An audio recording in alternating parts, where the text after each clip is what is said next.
When using ZebraCut, you will find that ZebraCut remembers the location of windows that it launches. So for example, if I launch ZebraCut Help and I resize it to make it a strange size, and if I close it and relaunch it, you'll see that it remembers the size of that window. This is a very useful system.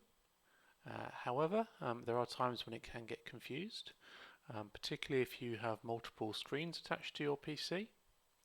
If you're ever in trouble with this feature, you can reset window positions by going to the ZebraCut settings page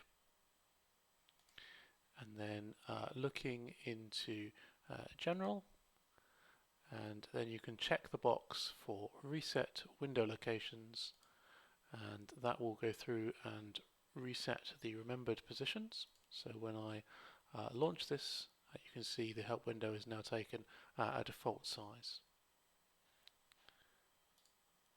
Now, having done that, I would strongly recommend that you re-enable window locations and then choose to save your Zebra settings.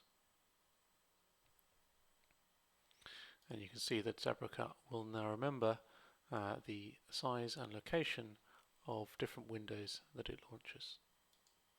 So just a tip to get you out of trouble, particularly if you have multiple screens. Thank you.